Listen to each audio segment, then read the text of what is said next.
ఇంకో టాక్ ఏంటంటే బాలయ్య బాబుతోనూ చిరంజీవి గారితోనూ కలిపి సినిమా వస్తుందని ఒక టాక్ కూడా వస్తుంది. వస్తే ఎలా ఉండొచ్చు, వస్తుందా రావట్లేదా?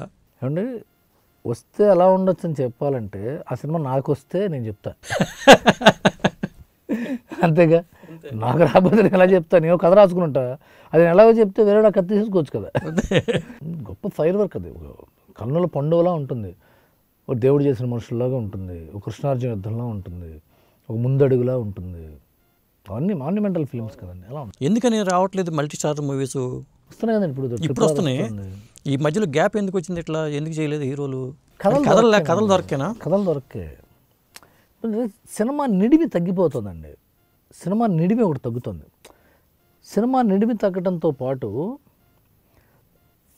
ఇలాంటి మల్టీ స్టారర్స్కి సపోర్టింగ్ క్యాస్ట్ చాలా బాగుండాలి. ఓకే, సపోర్టింగ్ క్యాస్ట్ దొరకాలంటే మంచి కథ రాయాలి, క్యారెక్టర్స్ రాయాలి. ఇప్పుడు కోట శ్రీనివాసరావు గారు, ప్రకాష్ రాజ్ గారు, శ్రీహరి, కైకాల సత్యనారాయణ గారు, నూతన్ ప్రసాద్ గారు, రావు గోపాలరావు గారు, వీళ్ళతో క్యారెక్టర్స్ తయారు చేయాలంటే వాళ్ళ క్యారెక్టర్ని సపోర్ట్ చేసే కథ రాయాలి కదా.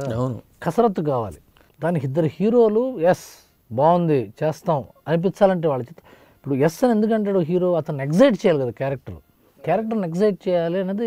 చాలా రచయితలు ఉంటారు కానీ నటులు మేము మంచి కథ రాసామండి హీరో ఒప్పుకోలేదు అనేస్తారు తేలిగ్గా. ఒక కళాకారుని ఎగ్జైట్ చేసే క్యారెక్టర్ రాస్తే ఒప్పుకుంటాడు. నీ కథ బాగుండి ఉండొచ్చు, తప్పులేదు, దాంట్లో నేనేంటి, నేను ఎలా చేయాలి, ఏం చేయాలని ఎగ్జైట్ చేయాలి కదా. అలా ఎగ్జైట్మెంట్ లేకపోవడం వల్లే ఇప్పుడు సీతమ్మ వాకిట్లో సిరిమల్ల చెట్టు వచ్చింది, ఎవడొచ్చింది, అవన్నీ మళ్ళీ మల్టీ స్టార్లే కదా. ఇప్పుడు ఏ మల్టీ స్టార్ రాకపోతే భరత్ అనే నేను సినిమా ఆడియో ఫంక్షన్కి జూనియర్ ఎన్టీఆర్ గెస్ట్గా వచ్చాడు. అది ఎంత మ్యాగ్నానిమస్ మూమెంట్ అది. మహేష్ బాబు గారి సర్లేరు నీకెవరు దానికి చిరంజీవి గారు వచ్చారు, ఎంత బాగా మాట్లాడుకున్నారు. అవును, ఇట్ హ్యాపెన్స్. ఇప్పుడు అఖండ సినిమాకి అల్లు అర్జున్ గారు వచ్చారు. ఇవన్నీ సో అంటే వాళ్ళ మధ్య ఏం లేవు, ఏమీ లేదు, వాళ్ళ మధ్యతో సినిమా చేయడానికి మాకు కథలు లేవు అని అర్థం.